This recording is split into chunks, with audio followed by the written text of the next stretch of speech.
बड़ी खबर आ रही है। अयोध्या में प्राण प्रतिष्ठा के मुद्दे पर बीजेपी क्लस्टर के प्रभारियों से मिलते हुए गृह मंत्री अमित शाह ने बयान दिया कि हम सांस्कृतिक राष्ट्रवाद की बात करते हैं, पर राम पर हमारा अधिकार है और सभी लोग राम राम कहकर एक दूसरे का अभिनंदन करें। नंबर 1 चैनल नंबर 1 शो कच्चा चिट्ठा आप देख रहे हैं। आपके साथ मैं हूं सबीना तामंग देशमुख। राम मंदिर को लेकर पूरे देश में भावनाओं का उफान देखा जा रहा है और आज हमने अयोध्या से एक विशेष रिपोर्ट तैयार की है। राम के आने की तैयारियां पूरी हो रही हैं। प्राण प्रतिष्ठा का विधि विधान भी शुरू हो चुका है। दुनिया इतिहास बनते हुए बेहद गौर से देख रही है।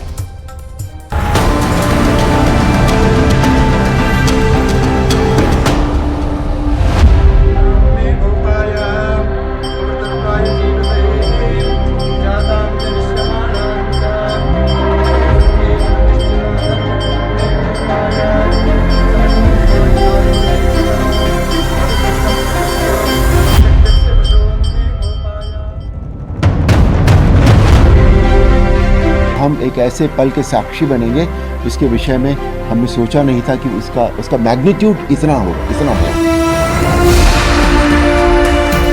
राम मंदिर जो है वो पूरे विश्व के लिए एक प्रेरणा स्रोत बनेगा। प्राण प्रतिष्ठा इस तरह से होगी, इतना बड़ा इवेंट होगा ये, इसका अंदाजा नहीं था।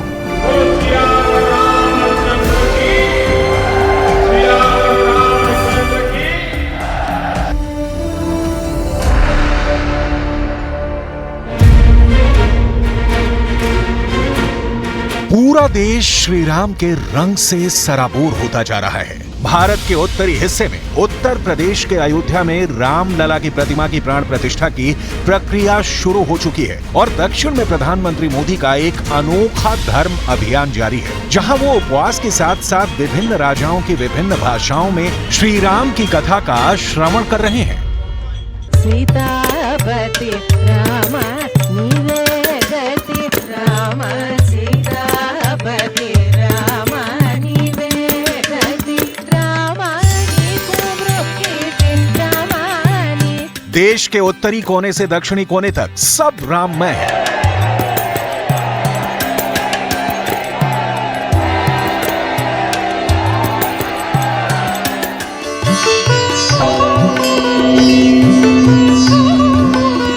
और पहले से राममय अयोध्या उस वक्त और गदगद हो उठी जब करोड़ों लोगों के दिलों में बसे हुए रामायण के पात्रों का किरदार निभाने वाले अरुण गोविल, सुनील लाहिड़ी और दीपिका चिखलिया भी अयोध्या पहुंच गए।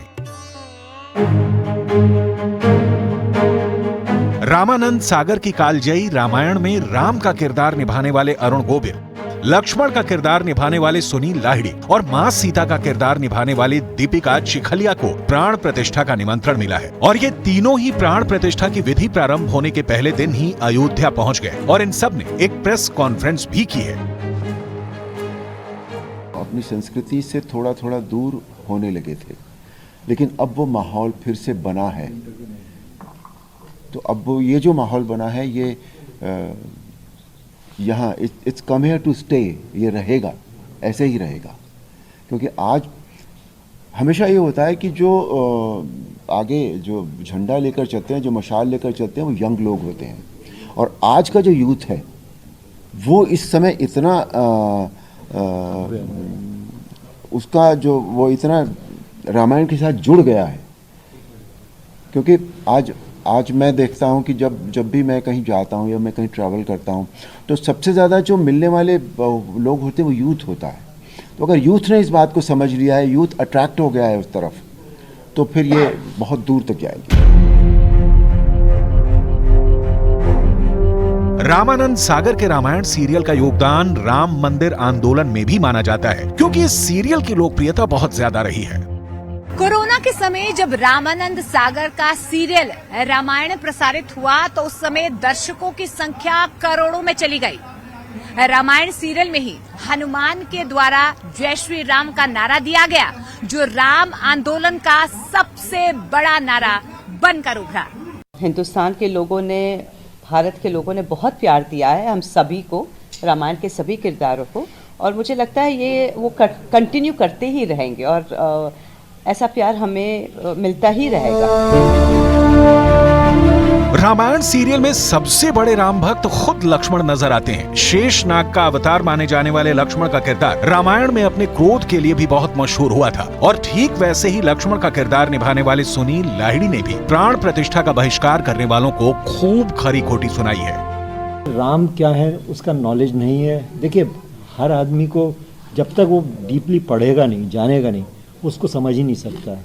क्योंकि जब हमें भी नहीं मालूम था, बचपन में हमने जो रामायण थोड़ी बहुत जानी थी, पढ़ी थी, उतना ही नॉलेज था, उस हिसाब से हमें ज़्यादा नहीं था, तो इतना हमें लगता नहीं था कि राम क्या है, राम कितने डीप हैं।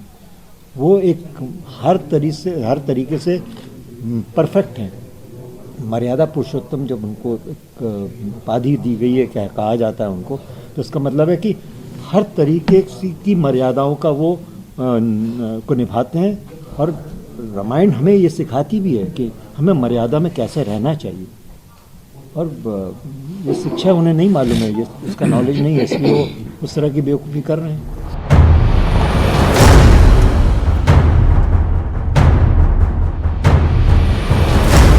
मुहूर्त या फिर प्राण प्रतिष्ठा के नाम पर विवाद करने वालों को जवाब देने के लिए भी कई धर्माचार्य सामने आ रहे हैं। ये बयान आपको आगे सुनवाएंगे, लेकिन सबसे पहले हम आपको अयोध्या ले चलेंगे, जहां पर प्राण प्रतिष्ठा का 1 सप्ताह का विधि विधान शुरू हो चुका है। प्राण प्रतिष्ठा का अंतिम चरण 22 जनवरी को संपन्न होगा, जब खुद प्रधानमंत्री नरेंद्र मोदी मौजूद रहेंगे। लेकिन उससे पहले 16 जनवरी यानी मंगलवार को अनुष्ठान किया गया। वो अनुष्ठान था प्रायश्चित और कर्म कुटी अनुष्ठान। ये अनुष्ठान राम जन्मभूमि परिसर के अंदर ही किया गया।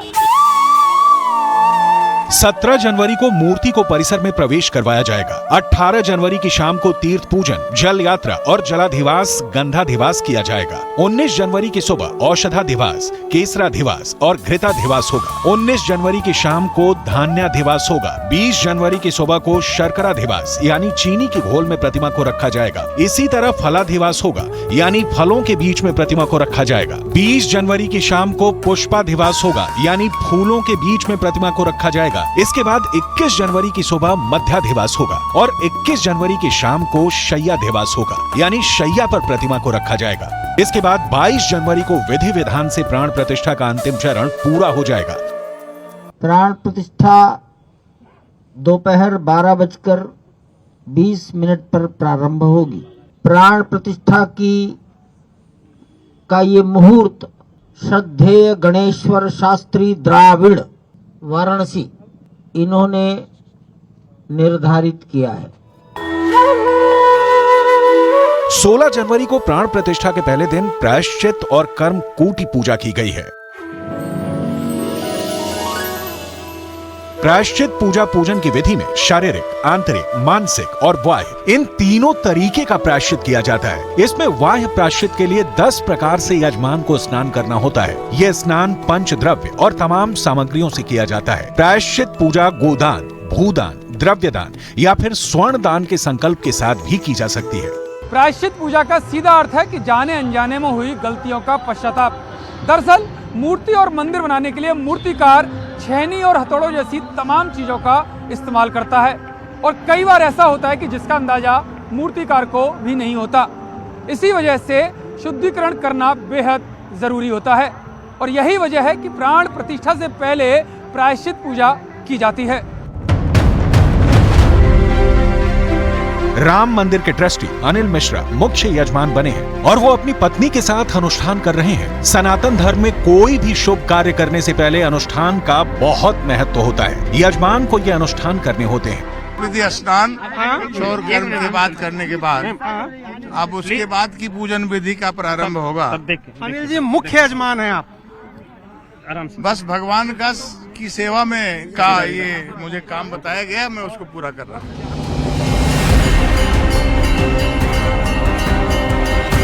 वहीं 16 जनवरी को हुई कर्म कूटी पूजा का मतलब यज्ञशाला पूजन है।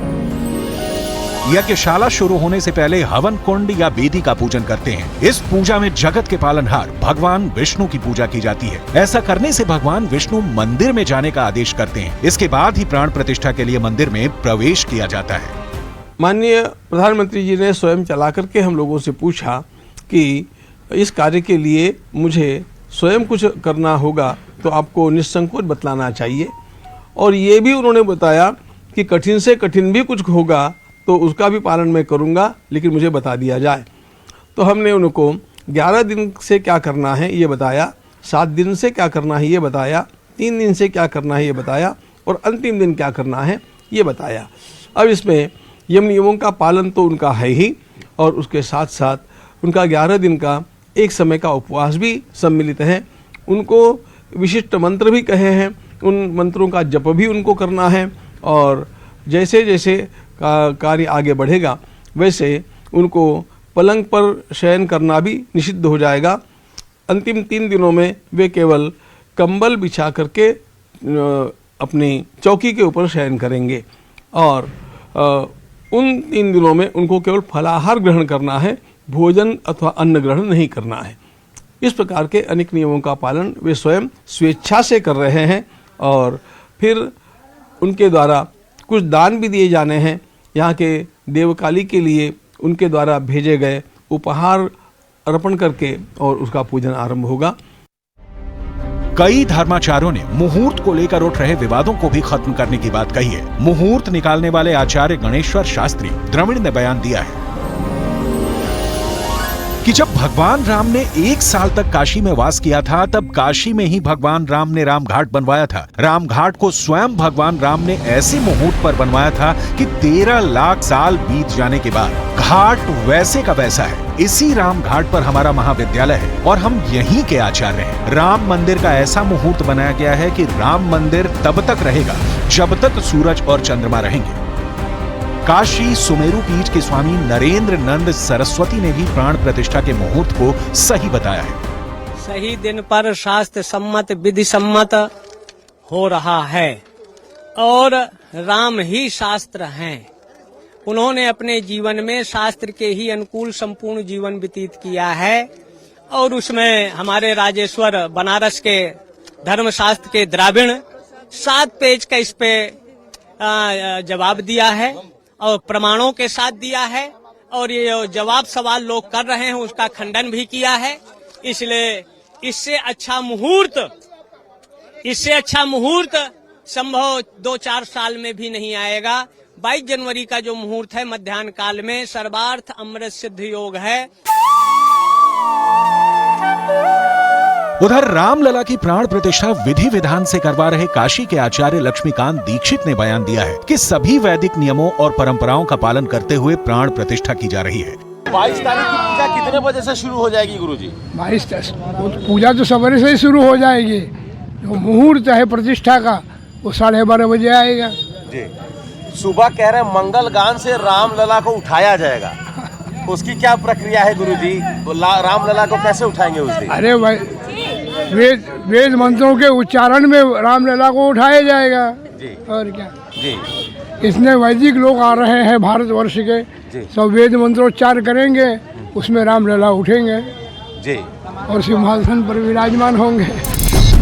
इस तरह के विवादों को पैदा करने की कोशिश भी की जा रही है कि कुछ अहम अखाड़ों को निमंत्रण नहीं पहुंचा है। इस पर निर्मोही अखाड़ा ने साफ कहा है कि उन्हें निमंत्रण भी मिला है और वो प्राण प्रतिष्ठा के कार्यक्रम में भी जाएंगे। राम मंदिर आंदोलन में निर्मोही अखाड़े की भी बड़ी भूमिका मानी जाती है। कहने वाले तो कुछ भी बोल सकते हैं, लेकिन हम स्वयं वहाँ आरती में सुबह भी जाते हैं, कभी शाम को भी जाते हैं, और वैष्णव संप्रदाय के ढंग से वहाँ पूजा पाठ हो रही है।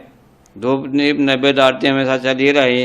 तो हमारी परंपरा को जो मान रहे हैं, तो हमारे ट्रस्ट वाले लोग भी वैष्णव संप्रदाय की परंपरा को मान रहे हैं, तो हमको मानना ही पड़ेगा। कहने वाले तो कुछ भी बोल सकते हैं। अखाड़ा तो जैसे पंचायती वाला आसान है, हमारे अखाड़े को सबको निमंत्रण मिल चुका है, सब संतुष्ट हैं, सब उसमें आ रहे हैं। ये तो जो बात बोल रहा है ये सब झूठ है। अयोध्या के अंदर उन कारीगरों और मजदूरों के लिए भी अनुष्ठान किया जा रहा है जो राम मंदिर के निर्माण में लगे हुए हैं। मकसद यही है कि निर्माण कार्य के समय उन पर कोई मुसीबत न आए। अनुष्ठान चल रहा है 26 जनवरी बसंत पंचमी से आरंभ होकर के अभी तक यह अनुष्ठान निरंतर इसको चलाया जा रहा है। इस अनुष्ठान में हम यह कामना करते हैं जो भी हमारे कार्यकर्ता बंधु अंदर काम कर रहे हैं मंदिर निर्माण कार्य में, वो कुशल रहे, उनका परिवार कुशल रहे और मंदिर बनने में कोई विघ्न बाधा न आए। प्रत्यक्ष अप्रत्यक्ष रूप से भव्य दिव्य राम जी का मंदिर अपने स्वरूप में आ वहीं उत्तर प्रदेश में नेताओं और मंत्रियों के द्वारा सफाई अभियान का कार्यक्रम भी चल रहा है। केंद्रीय मंत्री राजनाथ सिंह ने लखनऊ के हनुमान मंदिर में सफाई अभियान चलाया और केंद्रीय मंत्री अनुराग ठाकुर ने मंदिरों में सफाई अभियान को तेज किया है। एक राममय माहौल हुआ। ये वातावरण जो है ये राम भक्तों के लिए, भारतीयों के लिए एक ऐसा है कि हर कोई अपनी ओर से कुछ न कुछ सेवा भाव से कर रहा है।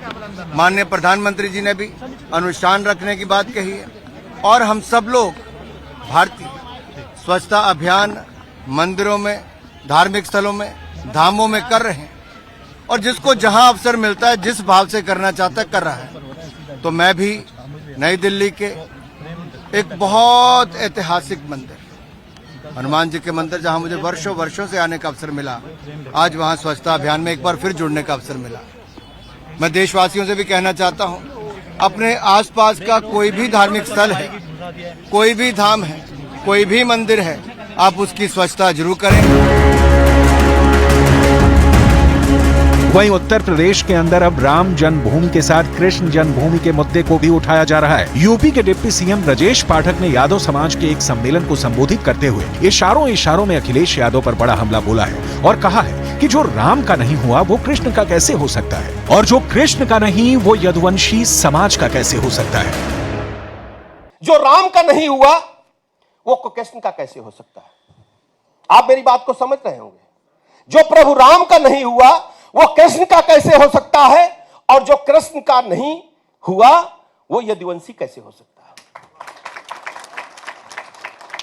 ये न कृष्ण के हैं, ये न राम के हैं और न किसी काम के हैं, ये केवल अपने परिवार की बात करने वाले। राजनीति ही नहीं, भारत का हर क्षेत्र इस वक्त अयोध्या के रंग में रंगा हुआ नजर आ रहा है।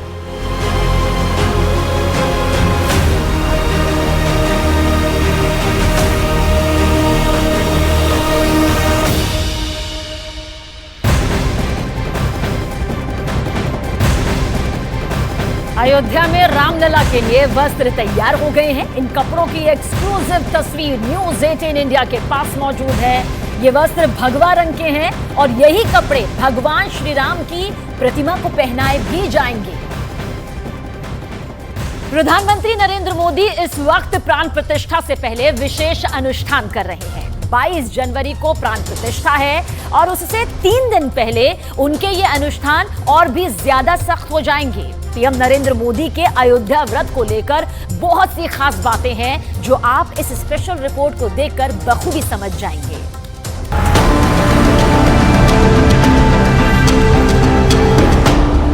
सिया राम सन्मुख रहो, हाजिर रहो हनुमान। राम चालीसा लिखाइए, कीजिए जन कल्याण। सेवा सुमिरन किया न कछु,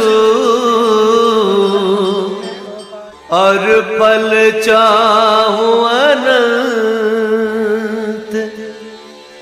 दास प्रेम जी की बिनती, भक्ति दीजिए भगवंत। सियावर रामचंद्र की। एक तरफ अयोध्या में प्राण प्रतिष्ठा, जय सिया राम। दूसरी तरफ दक्षिण में प्रधानमंत्री नरेंद्र मोदी की प्रतिज्ञा। अयोध्या में प्राण प्रतिष्ठा से ठीक 6 दिन पहले प्रधानमंत्री नरेंद्र मोदी आंध्र प्रदेश और केरल के दौरे पर हैं। आंध्र प्रदेश में मोदी लेपाक्षी में 486 साल पुराने वीरभद्र मंदिर गए और पूजा अर्चना की। मंदिर में बैठकर नरेंद्र मोदी राम भजन करते रहे।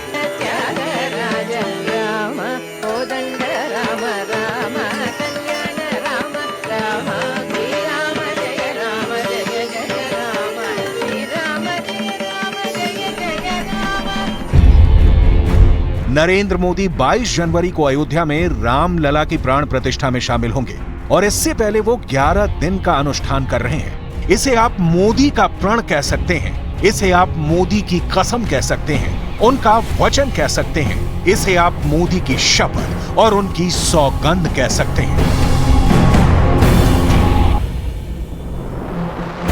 मोदी ने अनुष्ठान की शुरुआत महाराष्ट्र के नासिक से की। 12 जनवरी को प्रधानमंत्री दिल्ली से नासिक गए और वहां के काला राम मंदिर में पूजा अर्चना की।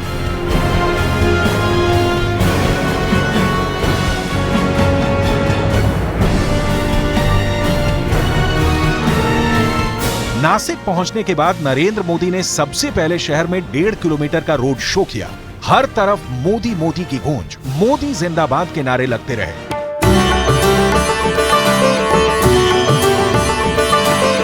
यहां के काला राम मंदिर में पहुंचकर साफ सफाई का संदेश दिया।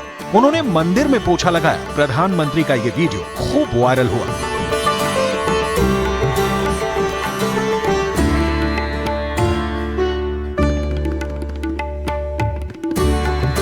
माननीय प्रधानमंत्री जी ने स्वयं चला करके हम लोगों से पूछा कि इस कार्य के लिए मुझे स्वयं कुछ करना होगा तो आपको निसंकोच बतलाना चाहिए, और ये भी उन्होंने बताया कि कठिन से कठिन भी कुछ होगा तो उसका भी पालन मैं करूंगा, लेकिन मुझे बता दिया जाए।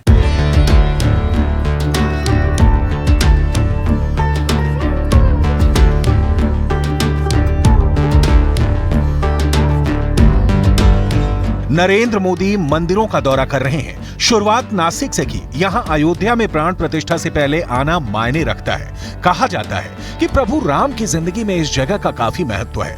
रामायण काल से जुड़ी खास जगहों में पंचवटी बहुत अहम मानी जाती है। तो अनुष्ठान के लिए पीएम मोदी ने नासिक के श्री कालाराम मंदिर में पूजा की। वो गोदावरी के तट पर पंचवटी भी गए। भगवान राम के अयोध्या आगमन का प्रसंग भी सुना, और खास बात ये कि ये रामायण का प्रसंग मराठी भाषा में था। अनुष्ठान के दिनों से ही नरेंद्र मोदी ने 16 जनवरी को आंध्र प्रदेश और केरल जाने का फैसला किया।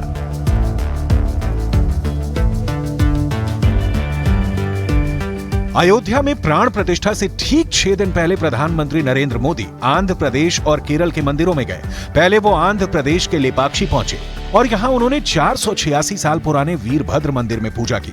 इस मंदिर में बैठकर प्रधानमंत्री मोदी ने राम भजन किया। बहुत देर तक वो मंदिर में ऐसे ही बैठे रहे। वसुधनु गुड़ी मेल्लंकनु वेलसिन वरगोपालुडि कदा श्री राम जय जय राम श्री राम जय राम जय राम श्री राम जय राम जय जय राम श्री राम जय राम जय जय राम।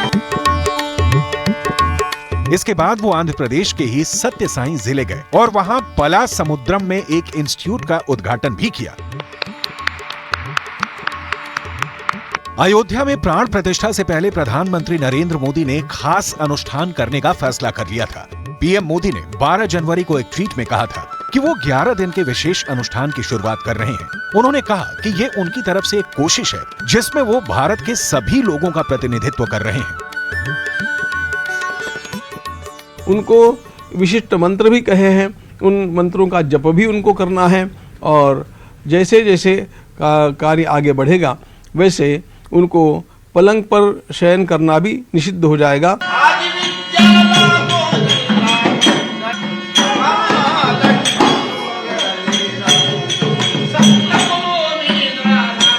लेपाक्षी के वीरभद्र मंदिर में दर्शन के बाद पीएम मोदी ने रंगनाथ रामायण के छंद सुने।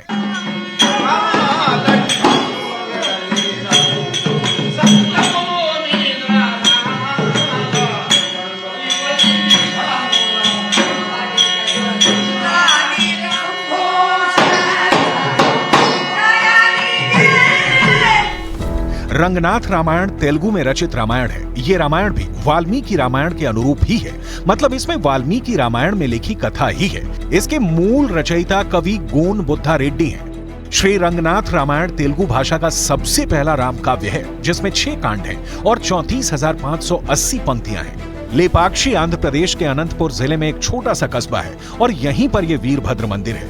ये मंदिर शिव के रौद्र रूप वीरभद्र के लिए जाना जाता है, इसीलिए मंदिर का नाम वीरभद्र मंदिर है। यहाँ पर भगवान शिव के अलावा विष्णु, पापनाथेश्वर, श्री राम और माता पार्वती के भी मंदिर हैं। यहाँ पर जो नंदी की मूर्ति है, माना जाता है कि ये दुनिया की सबसे बड़ी नंदी की मूर्ति है। मंदिर कुमार शैलम के नाम के पर्वत पर बना है, जो कछुए के आकार का है, इसीलिए नाम है कुमार शैलम, जिसका मतलब है कछुआ पर्वत।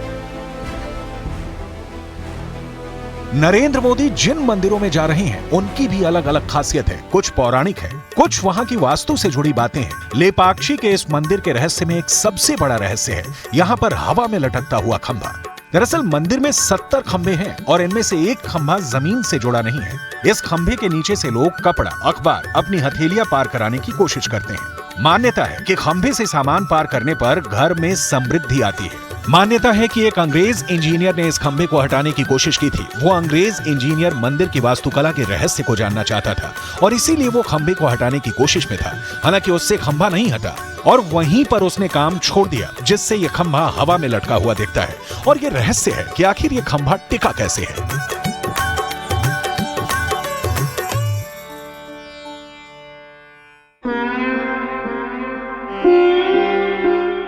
अभी प्रधानमंत्री दक्षिण में मंदिरों का दौरा कर रहे हैं, लेकिन प्राण प्रतिष्ठा से पहले उनके अनुष्ठान के नियम और सख्त हो जाएंगे। प्राण प्रतिष्ठा से 3 दिन पहले अनुष्ठान के मुताबिक प्रधानमंत्री अपने तख्त पर सिर्फ कंबल बिछाकर सोएंगे। इस क्रिया को यम नियम कहा जाता है। यम नियम का मतलब बहुत ही व्यापक है। यम का मतलब होता है संयम और नियम का अर्थ है अनुशासन, जो अष्टांग योग का अंग है। योग का मूल लक्ष्य है समाधि में जाना, यानी ब्रह्म में समाना। ध्यान का मतलब है देखना, यानी ब्रह्म में मन लगाना और ब्रह्म का चिंतन करना। और दूसरा इसका भाग है भजन, यानी ईश्वर को भजना। वैसे अष्टांग योग के 8 भाग हैं: यम, नियम, आसन, प्राणायाम, प्रत्याहार, धारणा, ध्यान, भजन और समाधि। इन सभी का मतलब है कि अपने आप को जगत से हटाकर प्रभु की ओर मन लगाना। यह दिन नरेंद्र मोदी के लिए बहुत खास है। इस दौरान वो सिर्फ फल खाएंगे। पूजा के दौरान सिले हुए कपड़े नहीं पहने जाते। इस दौरान खाने में हल्दी, सरसों, उड़द, मूली, बैंगन, लहसुन, प्याज, तेल से बना खाना नहीं खाया जाता। चावल, राई, भुजिया और गुड़ भी खाना मना है। 3 दिनों में वे केवल कंबल बिछा करके अपनी चौकी के ऊपर शयन करेंगे और उन 3 दिनों में उनको केवल फलाहार ग्रहण करना है, भोजन अथवा अन्न ग्रहण नहीं करना है। इस प्रकार के अनेक नियमों का पालन वे स्वयं स्वेच्छा से कर रहे हैं। फिलहाल प्रधानमंत्री मोदी लगातार मंदिरों का दौरा कर रहे हैं और उनके दौरे अयोध्या तक जारी रहेंगे। आंध्र प्रदेश के बाद उनकी अगली मंजिल केरल होगी। 17 जनवरी को प्रधानमंत्री केरल के दौरे पर रहेंगे और इस दौरान वो गुरुवायूर मंदिर में पूजा करेंगे। 17 जनवरी को प्रधानमंत्री नरेंद्र मोदी की शाम भी केरल में ही गुजरेगी। इस दौरान वो कोच्चि में रोड शो भी करेंगे। केरल पर वैसे भी प्रधानमंत्री का बहुत ज्यादा फोकस है। इससे पहले प्रधानमंत्री 2 जनवरी को भी केरल के त्रिशूर गए थे और वहां पर बीजेपी महिला सम्मेलन में शामिल होकर मोदी की गारंटी पर चर्चा का जिक्र किया था। अयोध्या में राम मंदिर इस वक्त देश का मूड बन चुका है। प्राण प्रतिष्ठा के लिए पूरा माहौल बन चुका है। दक्षिण के दौरों के साथ प्रधानमंत्री नरेंद्र मोदी का इरादा अटल हो चुका है। अयोध्या तो इस वक्त राम के रंग में रंगी हुई है। अयोध्या इस वक्त राम की मोहब्बत में डूबी हुई है। हर तरफ ऐसा माहौल है कि जो अयोध्या आए वो यहाँ के जुनून में रस बस जाए। अयोध्या सदियों से ऐसी ही रही है। इस बार का मौका बहुत खास है। अयोध्या के इतिहास में ऐसी रौनक सैकड़ों वर्षों में पहली बार देखी जा रही है, क्योंकि 22 जनवरी को यहाँ राम मंदिर का उद्घाटन किया जाएगा। पूरे देश से मेहमान आएंगे। 22 जनवरी का अयोध्या में बेहद बेसब्री से इंतजार किया जा रहा है। हजारों लोग यहाँ पर मौजूद होंगे। प्रधानमंत्री मोदी से लेकर मुख्यमंत्री योगी तक बहुत से वीआईपी अयोध्या में रहेंगे।